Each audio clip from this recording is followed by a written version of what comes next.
नमस्कार, मी राजेश खिस्ते, साक्षी financial services मध्ये आपलं स्वागत करतो. आजचा विषय प्रत्येक कर्ज घेणाऱ्या व्यक्तीसाठी अत्यंत महत्वाचा आहे. ऑनलाईन कर्ज घ्यायचं असेल तर ते कोणत्या बँक अथवा फायनान्स कंपनीकडून घ्यावं, कोणाकडून घेऊ नये, हे आज सांगतो. आज मोबाईलवर काही मिनिटात कर्ज मिळतं, अशा अनेक जाहिराती आपण पाहत असतो. Instant loan, 5 minutes loan, documents नाहीत, ताबडतोब पैसे खात्यात, अशा जाहिराती पाहून अनेक जण आकर्षित होतात. पण मित्रांनो, कर्ज घेणं सोपं झालंय, मात्र योग्य कर्ज घेणं अजूनही तितकंच महत्वाचं आहे. चला आज आपण ते समजून घेऊया. सर्वप्रथम कर्ज देणारी संस्था कोणती आहे ते तपासा. ऑनलाईन कर्जासाठी अर्ज करताना सर्वात पहिला प्रश्न स्वतःला विचारा, मला कर्ज नेमकं कोण देतंय? बँक आहे की NBFC आहे की फक्त एखादा लोन ऍप किंवा लेंडिंग सर्व्हिस प्रोव्हायडर आहे? डिजिटल कर्जाच्या ऍपचा संबंध कोणत्या बँक अथवा NBFC शी आहे हे त्या बँक अथवा NBFCच्या अधिकृत वेबसाईटवर ते तपासता येतं. म्हणून फक्त ऍप पाहून विश्वास ठेवू नका. ऍपच्या मागे असलेला प्रत्यक्ष लेंडर कोण आहे हे तपासा. व्हॉट्सअप किंवा SMS वर आलेल्या लिंक वरून कर्ज घेऊ नका. समजा तुम्हाला व्हॉट्सअप वर ते मेसेज आला, तुमच्यासाठी 5 लाख रुपयांचं प्री अप्रूव्ड लोन, आणि खाली एक लिंक दिली. ती लिंक लगेच क्लिक करून कर्जासाठी अर्ज करू नका. RBI न ग्राहकाला SMS किंवा सोशल मीडिया लिंक द्वारे असलेले संशयास्पद लोन ऍप्स डाउनलोड न करण्याचा सल्ला दिलाय. कर्ज हवं असेल तर संबंधित बँक किंवा फायनान्स कंपनीची अधिकृत वेबसाईट किंवा अधिकृत ऍप वापरा. तेही जमत नसेल तर साक्षी फायनान्शियल सर्व्हिसेस आहे ना. साक्षी फायनान्शियल सर्व्हिसेसच्या माध्यमातून आतापर्यंत 1000 कोटीपेक्षा जास्त कर्ज वितरण झालंय आणि 10,000हून जास्त आमचे समाधानी ग्राहक आहेत. असो, तर फक्त व्याजदर पाहून कर्ज घेऊ नका, ही अत्यंत महत्वाची गोष्ट आहे. एखादी कंपनी सांगते आमचा इंटरेस्ट रेट फक्त 10%, दुसरी कंपनी सांगते आमचा रेट 11%. आपल्याला वाटतं पहिली कंपनी स्वस्त आहे, पण तसं नेहमीच असेल असं नाही. कर्ज घेताना फक्त इंटरेस्ट रेट न पाहता APR म्हणजे annual percentage rate, processing fee, documentation charges, insurance, इतर शुल्क आणि एकूण परतफेड किती होणार आहे हे तपासा. RBIच्या डिजिटल फ्रेमवर्क मध्ये कर्जाची APR म्हणजेच ऑल इन्क्लुझिव्ह कॉस्ट स्पष्ट करण्याची आवश्यकता आहे. म्हणून लक्ष ठेवा, व्याजदर कमी आहे एवढंच पुरेसं नाहीये, कर्जाची एकूण किंमत किती हे महत्वाचं आहे. KFS न वाचता कर्ज घेऊ नका.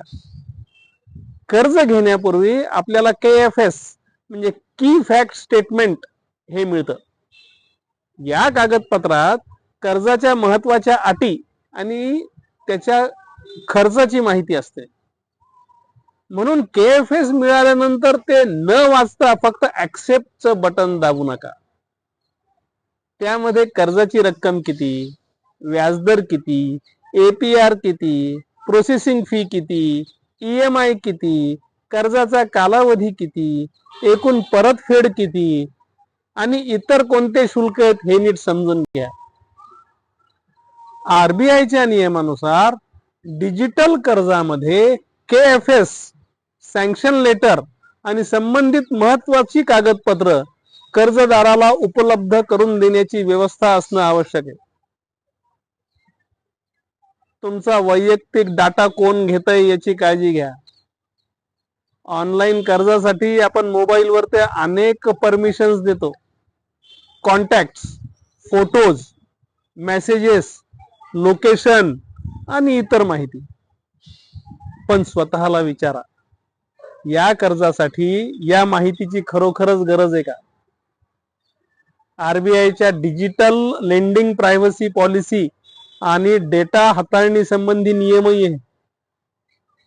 म्हणून कोणत्याही ऍपला विचार न करता प्रत्येक परमिशन देऊ नका. कर्ज मिळण्याआधी पैसे मागत असतील तर सावध व्हा. समजा तुम्हाला फोन आला, तुमचं 3 लाखाचं लोन मंजूर झालं, पण पुढे सांगितलं पहिल्यांदा 5,000 रुपये प्रोसेसिंग फीस पाठवा, किंवा इन्शुरन्स साठी पैसे पाठवा, किंवा सिक्युरिटी डिपॉझिट भरा. अशा वेळी विशेष सावध व्हा. आतापर्यंतच्या माहितीनुसार बँक किंवा NBFCच्या नावानं आधी पैसे मागण्याचे प्रकार झालेले आहेत.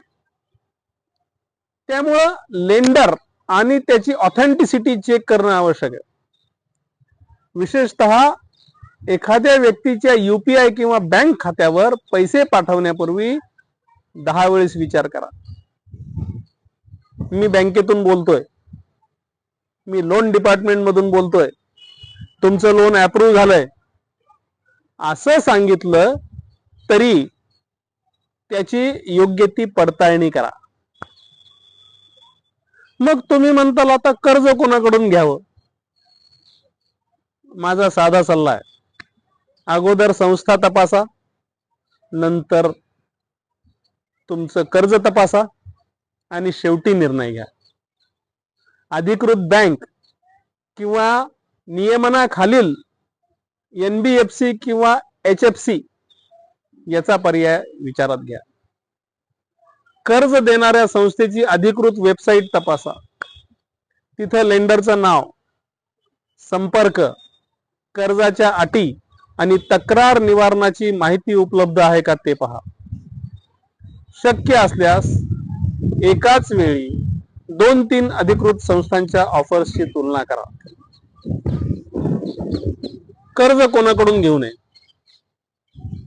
जिथं लेंडर कोण आहे हे स्पष्ट नाही, फक्त व्हॉट्सअप किंवा SMS लिंक वरूनच कर्ज दिलं जातं, KFS किंवा कर्जाच्या अटी स्पष्ट नाहीत, APR आणि एकूण खर्च सांगितला जात नाही, कर्ज मिळण्याआधी संशयास्पद पद्धतीनं पैसे मागितले जातात, अनावश्यक वैयक्तिक माहिती मागितली जाते, किंवा आत्ताच कर्ज घ्या नाहीतर ऑफर संपेल असा दबाव टाकला जातो. अशा ठिकाणाहून कर्ज अजिबात घेऊ नका. फसगत होण्याची 100% शक्यता. मित्रांनो, कर्ज ऑनलाईन असो किंवा ऑफलाईन, नियम एकच. कागदपत्र वाचा, खर्च समजा, लेंडर तपासा आणि मगच सही करा. कारण कर्ज घेताना आपल्याला पैसे मिळतात, पण ते पैसे परतही करायचे असतात. म्हणून फक्त मला कर्ज किती मिळेल असा प्रश्न विचारू नका. त्यासोबत हा प्रश्नही विचारा, मला हे कर्ज एकूण किती रुपयांना पडणार आहे. हा प्रश्न तुम्हाला चुकीचं कर्ज घेण्यापासून वाचवू शकतो. अशाच प्रकारची कर्ज, बँकिंग आणि आर्थिक विषयांवरील माहितीसाठी साक्षी फायनान्शियल सर्व्हिसेसच्या ऑफिसला भेट द्या. हा व्हिडिओ आवडला असेल तर नक्की लाईक करा, भरपूर शेअर करा. या व्हिडिओ बाबतचं तुमचं मत खाली दिलेल्या कॉमेंट बॉक्समध्ये नोंदवा आणि आमचं चॅनल सबस्क्राईब करायला विसरू नका. धन्यवाद.